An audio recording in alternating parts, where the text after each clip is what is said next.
dicen amén? Yo quiero que usted abra su Biblia en esta hora. Yo quiero que usted la abra en la epístola, la primera epístola a los Corintios, su capítulo 1, verso 17. Primera de Corintios, capítulo 1, verso 17.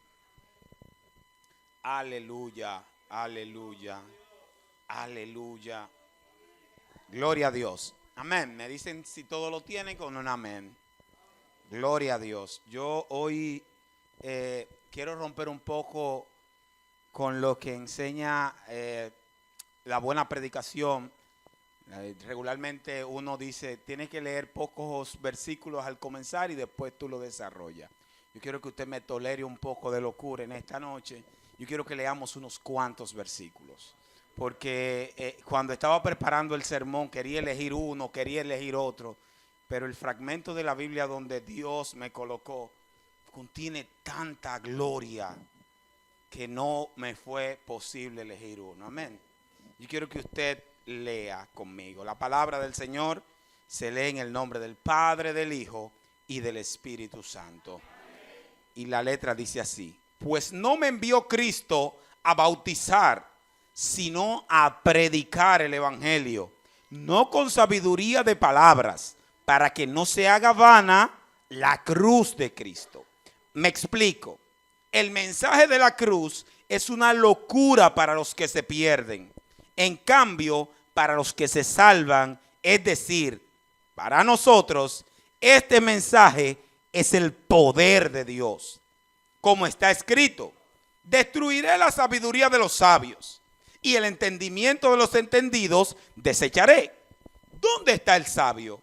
¿Dónde deja esto al filósofo? ¿A dónde están los estudiosos o los especialistas en debates de este mundo? ¿Dónde deja esto a los que se creen sabios?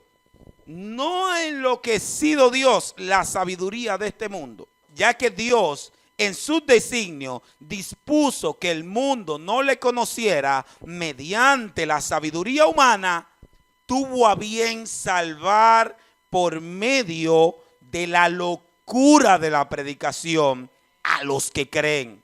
Porque en verdad los judíos piden señales. Dígalo conmigo, los judíos piden señales. Y los griegos buscan sabiduría. Pero nosotros predicamos a Cristo. Y este es motivo para tropiezo a los judíos y es locura para los gentiles. Sin embargo, para los llamados a la salvación, tanto de los judíos como de los gentiles, Cristo es el poder de Dios y la sabiduría de Dios. Ese plan ridículo de Dios es más sabio que el más sabio de los planes de los hombres. Y esa debilidad de Dios es más fuerte que la mayor de la fortaleza de los hombres. Hermanos, consideren su propio llamamiento. No hay entre ustedes mucho sabio, según el criterio humano, ni mucho poderoso, ni mucho noble. Dios escogió lo despreciado del mundo, lo que se considera como nada, y lo usó para convertir en nada lo que el mundo considera importante, a fin de que Cristo sea hecho por Dios para nosotros sabiduría. Es decir, Él es nuestra justificación, nuestra santificación y nuestra redención, para que, como está escrito, si alguien ha de gloriarse, que se gloríe en el Señor. Gracias, Padre, por tu palabra. Muchas gracias, Señor. En el nombre de Jesús. Amén y amén. Tome su asiento en esta hora. Aleluya. Gloria al Señor. Amén. Hoy vamos a predicar con el título Una sabiduría rara. Dígalo conmigo. Una sabiduría. No, como que usted se enoja. Una sabiduría rara. En los versículos que leímos desde el capítulo 1:17 hasta el capítulo 2:16 del libro de Primera de Corintios, la palabra sabiduría y sabio ocurre 22 veces. Es decir, tanto la palabra sabiduría como la palabra sabio se repite 22 veces. Eso sin contar la palabra inteligencia, entendimiento, que abundan en esos temas. Entonces, por la abundancia de repetición de las palabras que Pablo selecciona, es evidente de lo que Pablo está hablando en esos textos.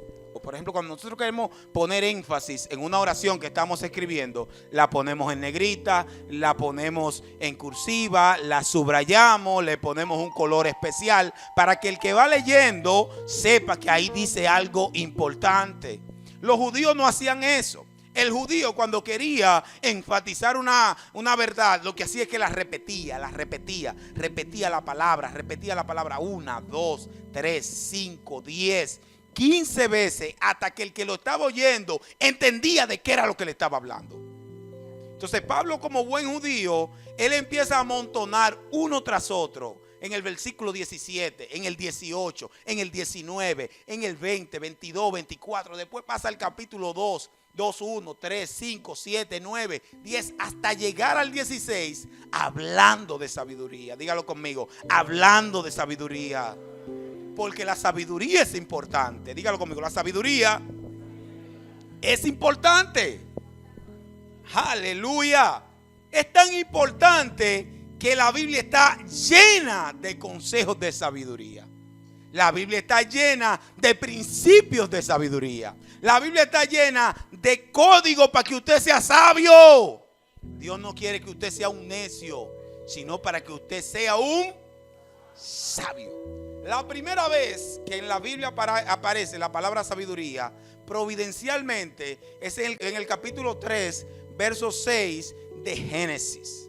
Y la Biblia dice así, hablando en el contexto de la tentación de Eva, que cuando la mujer contempló el árbol, se convenció de que el fruto era bueno para comer. Además lo vio hermoso y pensó que era una oportunidad para alcanzar la sabiduría. Esta palabra que se traduce aquí como sabiduría es sakal. La palabra sakal hace referencia a alguien que es sabio, entendido, próspero, prudente. Una persona que se maneja con cuidado, que sabe cuándo tiene que hablar y sabe cuándo tiene que callar. Eva ve el fruto y cuando ve el fruto, lo primero que le llega a la mente, por medio de ese fruto yo puedo alcanzar la sabiduría. Eva ve el fruto y lo ve codiciable. Eva ve el fruto y lo ve apetecible. Porque recuérdense que ella está viendo el árbol de ¿qué? Del conocimiento del bien y del mal. Ella entiende que por medio de este árbol ella puede llegar a ser sabia. Ella entiende que por medio de este árbol ella puede llegar a descifrar los misterios que Dios no le había revelado. Porque eso fue lo que Satanás le dijo. ¿Sabe Dios que el día que coman del árbol serán como Él, conociendo el bien y el mal? A partir de allí, los hombres y las mujeres se han dedicado a perseguir la sabiduría. Desde los filósofos griegos como Tales de Mileto, llegando hasta Aristóteles, pasando por Platón, Sócrates, Diógenes, el cínico, el hombre ha deseado la sabiduría. Si ustedes se ponen a ver, el sabio era una gente respetada en el Medio Oriente. Cuando un rey, el otro día predicaba nuestro hermano Valentín y hablaba de que cuando Nabucodonosor tuvo un sueño, él llamó ¿a quiénes? A los sabios. Cuando Faraón tuvo un sueño, ¿quién le reveló el sueño? Un sabio. Porque se entendía que en los sabios moraba el espíritu de los dioses. Por eso le dicen a José, oye, ¿y quién más que tú en quien mora el espíritu de los dioses? Porque ellos asociaban la sabiduría a poseer el espíritu de los dioses. según su creencia pagana. Y los hombres se dedicaron a buscar la sabiduría, se dedicaron a cosechar el entendimiento, se dedicaron a ilustrar la mente. Una de las características principales del ser humano que lo diferencia del resto de la creación es que los hombres y las mujeres podemos pensar. Y el hombre se dedicó a cultivar el pensamiento. Pero ¿qué sucede? Que al hombre se le olvidó lo que a Job sí le fue revelado. En el capítulo 28, versículo 12 del libro de Job, la Biblia dice que Job se pregunta, pero ¿y dónde se halla la sabiduría? ¿Dónde habita la inteligencia? Nadie sabe lo que vale, pues la sabiduría no se encuentra en este mundo. ¿Cuál fue el problema de Eva? Que Eva trató de conseguir cosas que no se encuentran en este mundo por medio de las cosas de este mundo. Ella trató de alcanzar una sabiduría trascendente por medio de un árbol que estaba en medio del huerto. Yo no sé si alguien me entiende en esta hora. Job lo que está diciendo es, aunque yo quisiera encontrar la sabiduría, yo no tengo manera de encontrarla, porque la sabiduría no es de este siglo, no es de este mundo, no opera según las reglas y las condiciones de esta realidad. Dígalo conmigo, la sabiduría trasciende a esta realidad. La sabiduría está por encima de lo que nosotros podemos llegar a conseguir por medio del razonamiento humano. Es por ello que los sabios, aunque intentaban, nunca llegaban a alcanzar la sabiduría como ellos la querían. Por eso un sabio podía decir, yo solo sé que no sé nada. Porque cuando llegaban a ser sabios, entendían que por mucho conocimiento que tenían, se quedaban cortos para llegar a la sabiduría que ellos andaban buscando. Gloria sea Dios. Y en medio de eso, la cultura griega era la que por excelencia buscaba la sabiduría. La mayoría de los filósofos que conocemos hoy son o fueron de la cultura griega.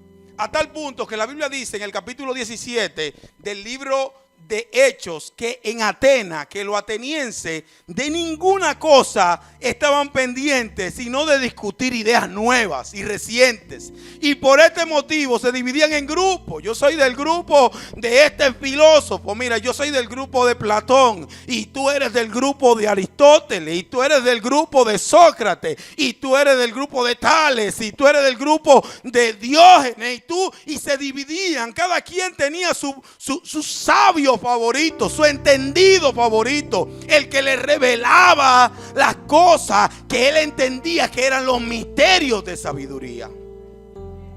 A tal punto que la palabra que se lee aquí en el libro de Primera de Corintios como sabiduría es en griego Sofía.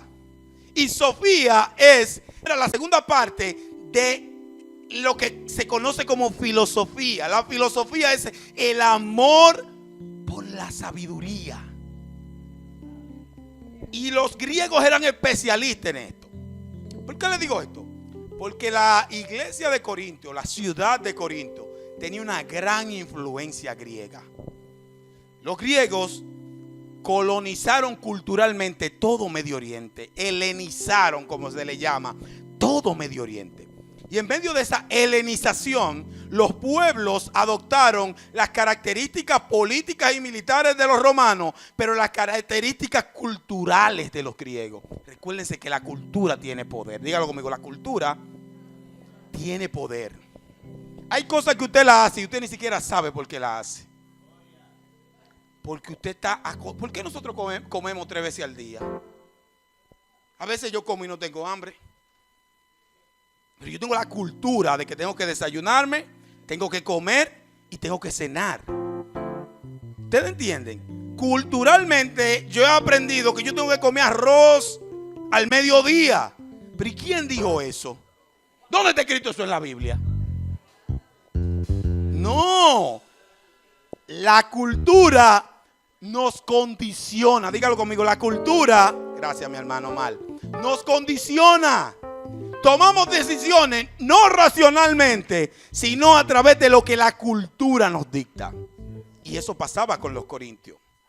A la iglesia de los corintios, en el capítulo 18 del libro de los Hechos, dice que después de salir de Atenas, Pablo llegó a Corinto.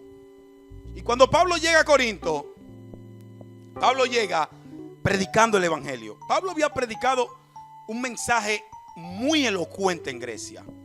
Y por medio de ese mensaje, él le decía a los griegos: miren, el Dios que ustedes adoran sin conocerlo, ese mismo Dios, el que yo le adoro y el que yo le presento conociéndolo.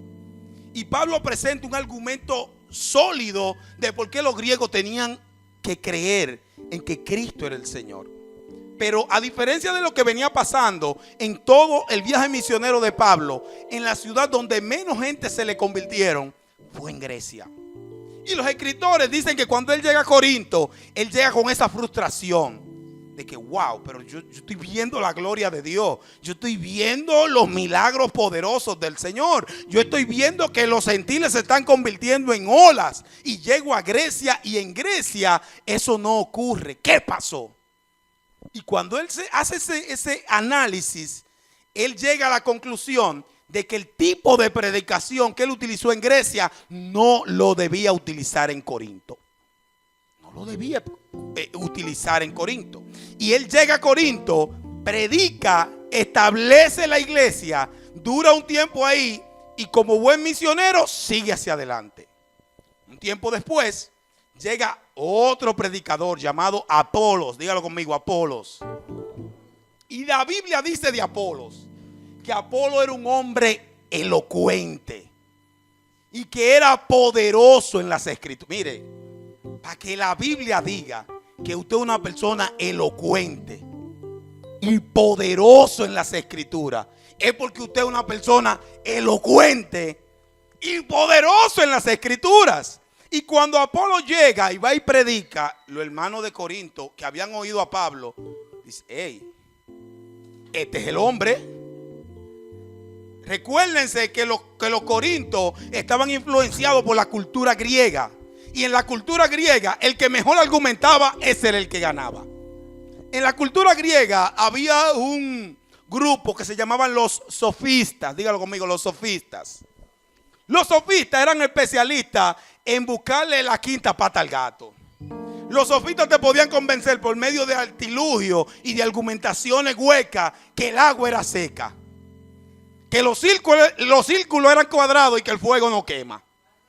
Ellos buscaban la manera, ellos rebuscaban. Yo no sé si a usted le ha tocado gente así, que tiene la capacidad de meterlo al medio a usted fácilmente si usted lo deja hablar mucho. Mire, hay gente, mire, yo sé que uno dice que no, a mí no me engañan fácilmente. Mira, hay gente que involucran a cualquiera. Entonces los sofistas eran así. Los sofistas estaban dedicados a buscar por medio de la argumentación que las personas, gloria sea al Señor, que las personas pudieran impresionarse, que las personas pudieran llenarse de asombro, decir: wow, pero este tipo es tremendo. En medio de ese contexto, entonces cuando Apolo llega, los corintios dicen: hey, aquí es que está el asunto. Pero y el pastor que vino y sembró la iglesia y no, ese no. Este es el que tiene el asunto. Y otro grupo dijo: no, pero Pablo es el pastor de nosotros, fue el que sembró la iglesia, fue el que se sacrificó. Yo soy del grupo de Pablo. Y hubo otro grupo que dice: no. Yo recuerdo que cuando Pablo estaba aquí, él dijo que a Pedro fue que le dieron la llave del reino. Que Pedro era de los principales en la iglesia de Jerusalén. Entonces yo soy del grupo de Pedro. Y otros decían: no, yo soy del grupo, yo soy de Cristo, yo no soy de Pablo. A mí que nadie me pastoree, a mí que nadie me sofoque, a mí que nadie me cause molestia, yo soy de Cristo. Y la iglesia literalmente se había fragmentado. Un grupo era de Pablo, un grupo era de Pedro, otro de Apolo y otro de Cristo. Y en ese contexto a Pablo le llegan las noticias. Yo quiero que ustedes se pongan conmigo como lo está viviendo Pablo. A Pablo le llegan las noticias de que esa iglesia que él había fundado en Corinto estaba en medio de una división, porque ellos habían traído la cultura griega que habían aprendido en el mundo acerca de los sofistas, acerca de la sabiduría, acerca de la argumentación, y la habían colado en la iglesia. Y en medio de esa situación, el capítulo 1, verso 17 del libro que estamos leyendo, dice así: que Pablo no llegó a Corinto a bautizar a nadie. Él dice: porque a mí no me envió el Señor a bautizar, sino a predicar el evangelio. No con sabiduría de palabra, no con capacidades humanas, no con habilidades de argumentación humana, para que no se haga vana la cruz de Cristo. ¿Qué es lo que Pablo está diciendo? Pablo está diciendo: la capacidad que yo tengo de argumentar es poderosa, pero mi predicación y su fe no puede estar basada en mi capacidad de argumentación. No puede estar basada en la capacidad de sabiduría humana que yo tengo. Porque si yo hago eso, yo hago vana la cruz de Cristo. ¿Por qué? Porque el verso 18 dice que el mensaje de la cruz es una locura para los que se pierden. Si usted le pregunta a un griego que está mentalizado que morir en una cruz es para delincuentes, que morir en una cruz es para los peores y más rastreros delincuentes, que el Dios que Pablo le está predicando murió en una cruz, eso es una locura. Si usted se pone a ver, los superhéroes no mueren, los superhéroes vencen. Y Cristo, cuando quiere demostrar que Él es poderoso, deja que lo maten en una cruz. Y Pablo está diciendo: oye, es que el poder de Dios no es como el poder de los hombres. Es que la sabiduría de Dios no es como la sabiduría de los hombres. Una sabiduría rara. Una sabiduría rara. Y el verso 19 dice: destruiré la sabiduría de los sabios. Si ustedes creen que son la última Coca-Cola del desierto, ustedes creen que son los más duros argumentando, esa sabiduría yo la voy a destruir. Y el entendimiento de los entendidos yo lo voy a desechar. ¿Por qué? Porque Dios sabía que el medio para Él revelársele a los hombres no podía ser la sabiduría humana. Y es lo que Pablo le está haciendo entender a la iglesia de Corinto. La iglesia de Corinto, que tenía su mente y su corazón en lo que la cultura le había enseñado, ahora Pablo le dice: oye, ese no es el camino. Ese no es el camino por el que tú debes de andar. Hay una sabiduría rara. Hay una sabiduría diferente. Hay una sabiduría que trasciende a lo que tú puedes entender, pero que tú no puedes entender con una mente normal. Porque Dios en sus designios decretó que el hombre no lo conociera mediante la sabiduría humana. ¿Qué significa esto? Que fue un designio divino que el hombre no pudiera conocer a Dios por medio del conocimiento. Por eso, por más conocimiento que usted tenga, hay un momento en que usted llega a la conclusión de que esto es por fe y para fe. Usted puede saber todo lo que pueda saber. Usted puede estudiar todo lo que puede estudiar. Pero a Dios usted no lo va a estudiar, no lo va a conocer sabiendo. A Dios usted lo va a conocer creyendo. Por eso es que Pablo dice: oye, esto es locura para los que se pierden, pero para los que creen, esto es poder de Dios. Para los que creen, esto es sabiduría de Dios. Porque los judíos buscan señales y los griegos, ¿qué buscan? Buscan sabiduría.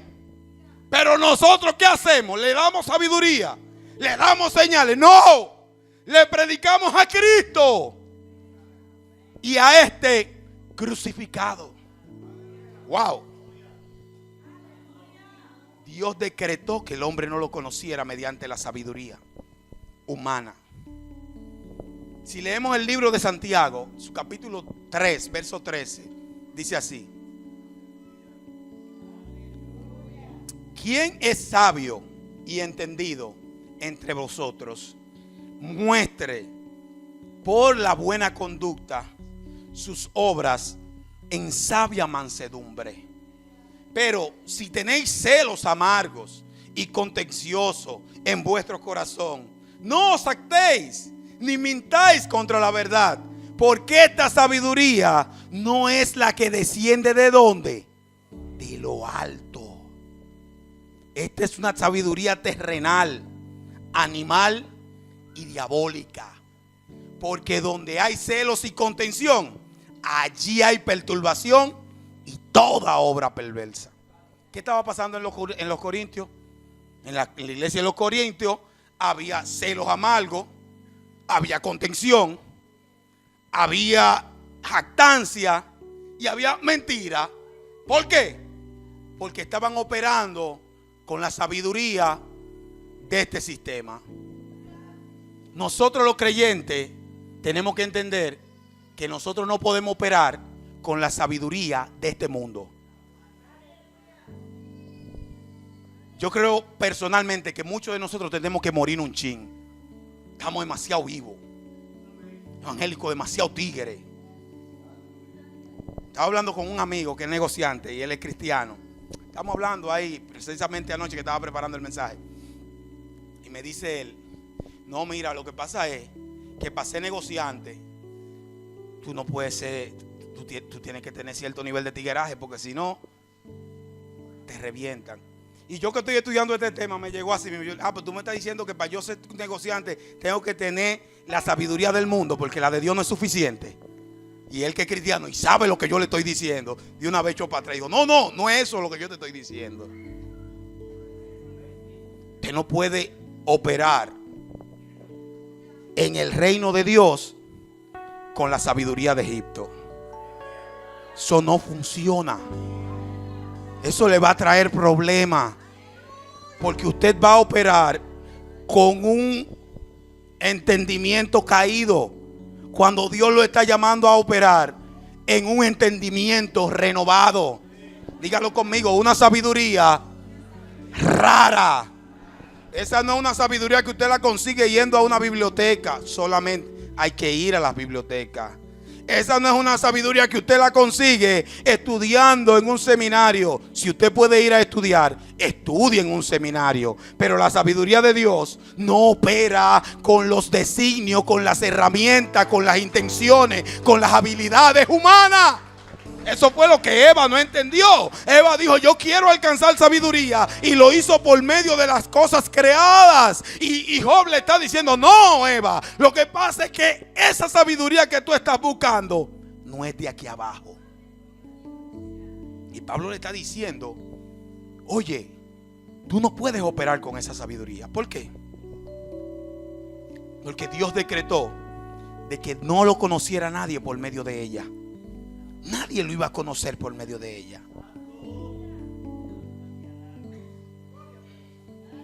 ¿Para qué Dios hace esto? El verso 29 y 30 dice que Él lo hace para que nadie se jacte en su presencia. Para que nadie se crea la gran cosa aquí. Hello. Para que nadie crea que porque maneja ciertas cosas es superior. No hay una cosa más desagradable que un salvo por gracia creyéndose superior a otro salvo por gracia. Porque por definición, si usted es salvo por gracia, es porque usted no se lo merece.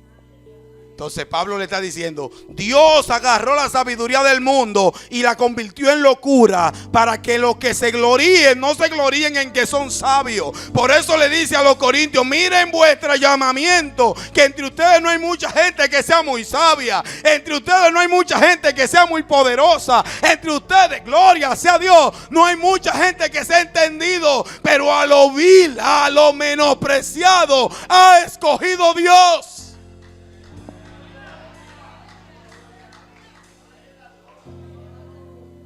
Ha escogido Dios a lo que no es. Si usted piensa en usted antes de ser creyente, señores, Dios nos ha hecho hasta inteligente. Muchos de nosotros nunca habíamos leído un libro completo. Y Dios nos ha dado el poder, la sabiduría, la habilidad para leer.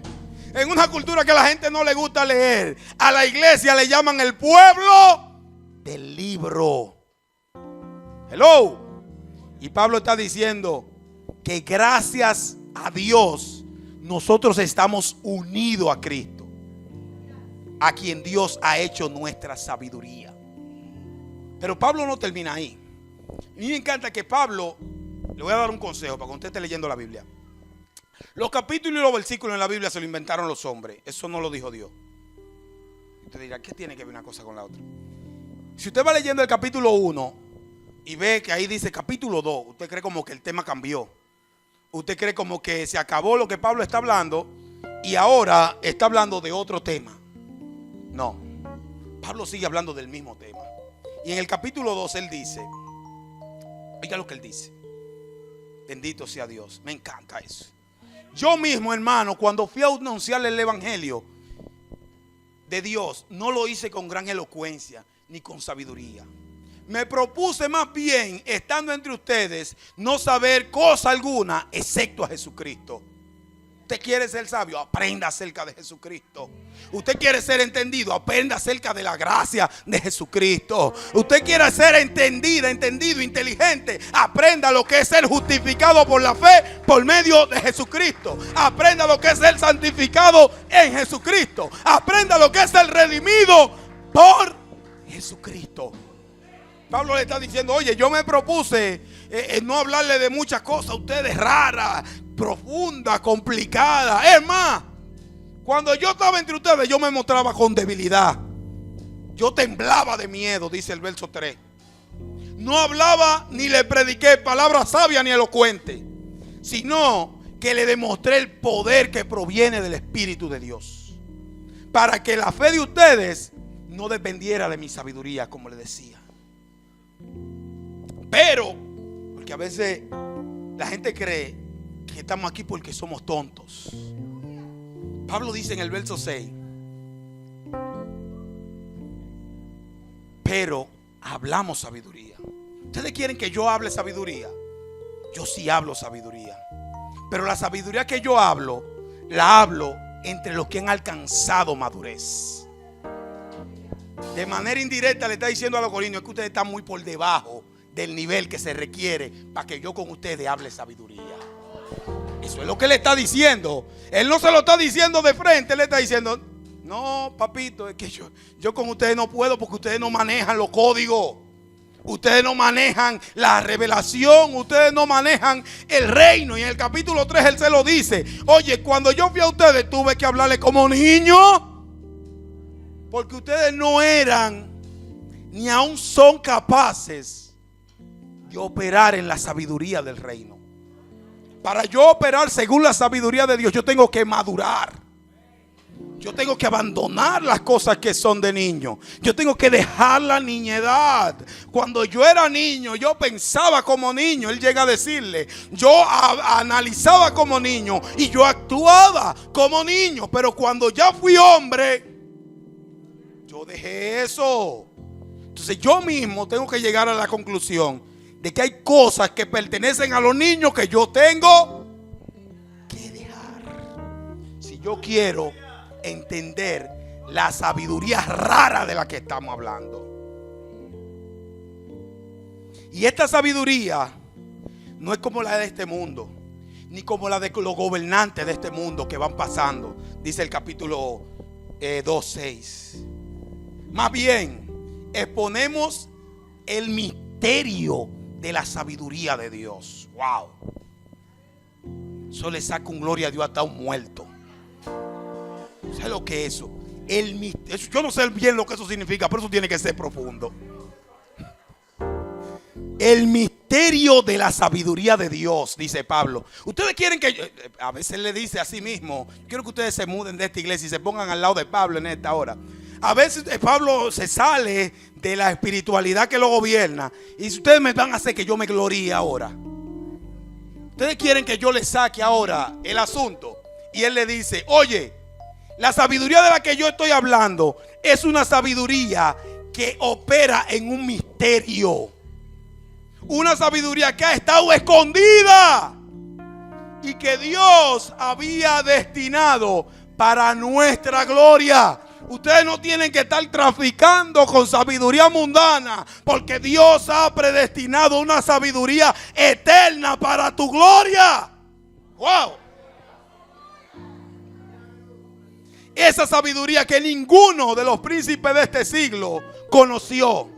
Porque si la hubiesen conocido, no hubiesen crucificado al Señor de gloria. Lo mataron porque no lo entendieron.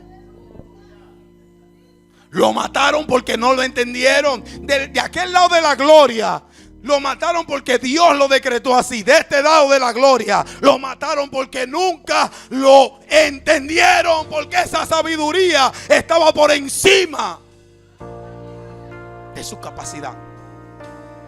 Y el verso 9 dice, como está escrito, cosa que ojo no vio, ni oído oyó, ni han subido al corazón de los hombres, ni al más sabio de los hombres, son las que Dios ha preparado para aquellos que le aman. Y yo creía que eso hablaba de lo que nosotros íbamos a entender cuando estemos allá en la gloria. Pero el próximo versículo, el 10, dice, pero Dios nos la reveló a nosotros por medio de su Espíritu. Wow. ¿Usted está entendiendo esto? A una iglesia que se gloriaba en la sabiduría de Platón, a la sabiduría de Aristóteles, en la sabiduría de Sócrates, Pablo le está diciendo, oye, lo que yo te estoy hablando son cosas que ojo no vio, que oído no oyó y que ni han subido al corazón de los hombres. Y Dios nos las reveló a nosotros por medio del Espíritu.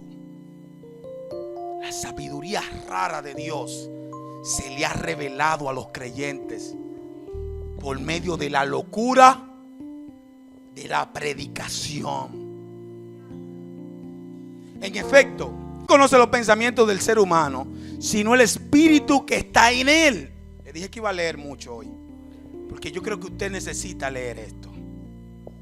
Yo creo que usted necesita leer esto. Oiga lo que dice: ninguno conoce los pensamientos de un hombre, sino del espíritu que está en él, el espíritu de la persona.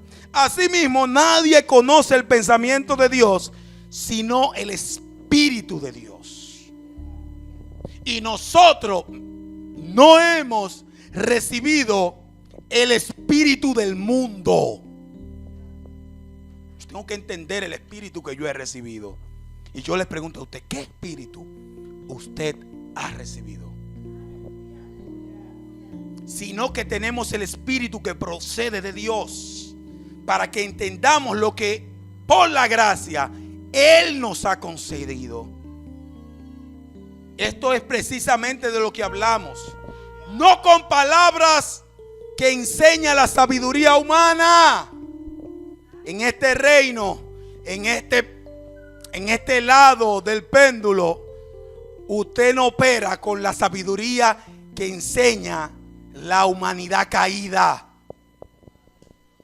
Pablo está diciendo desde que comenzamos a predicar, sino con la que enseña el Espíritu.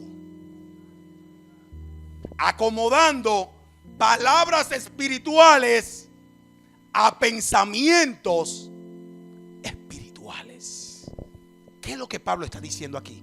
Pablo lo que está diciendo aquí, tú necesitas de conectarte del espíritu del mundo y conectarte con el espíritu de Dios, porque lo que Dios quiere hacer a través de ti y en ti no opera con la sabiduría de este mundo, sino que opera con la sabiduría que Él da por medio de su espíritu. ¿Y cómo esa sabiduría opera? Acomodando palabras espirituales a una mente espiritual. Pero si tú estás operando con una mente caída, tú no vas a entender ni las palabras espirituales, ni vas a tener una mente espiritual. Una sabiduría rara. Finalmente, aleluya, el hombre caído no puede entender esto, dice Pablo. En cambio, el espiritual juzga todas las cosas. El espiritual juzga todas las cosas. Y el verso 16 dice algo extraordinario. Anoche cuando yo leía eso y yo entendí lo que ese verso significa, eso es terrible. El verso 16 dice: porque ¿quién ha conocido la mente del Señor para que le instruyera? ¿Quién fue que le dio a Dios esa sabiduría que Dios tiene? ¿Cómo fue que Dios llegó a ser tan sabio? Nadie sabe.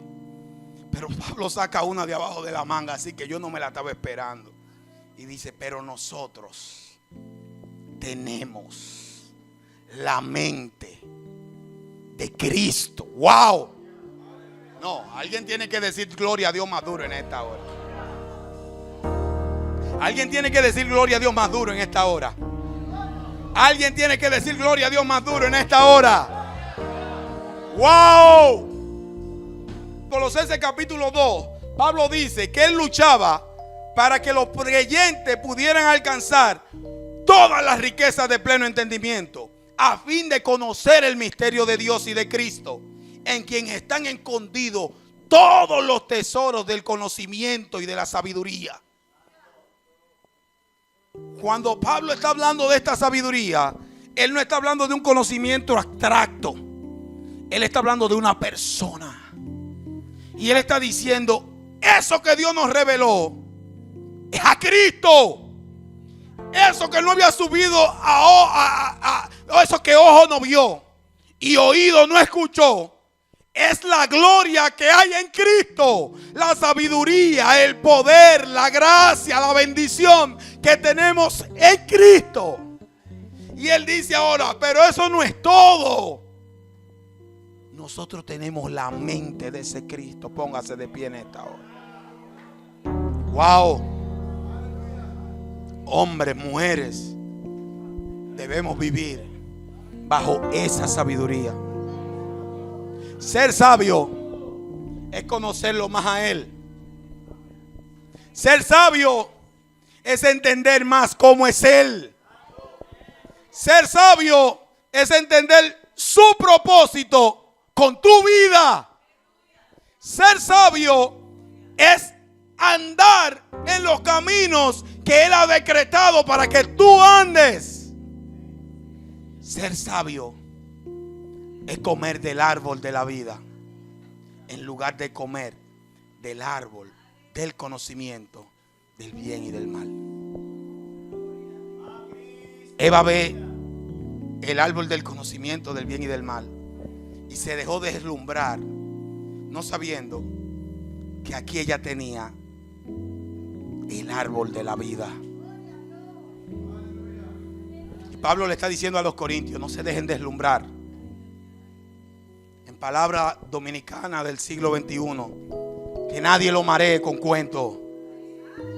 No, alguien tiene que decir amén en esta hora. Que nadie lo maree con cuentos. Que nadie le venga a engañar.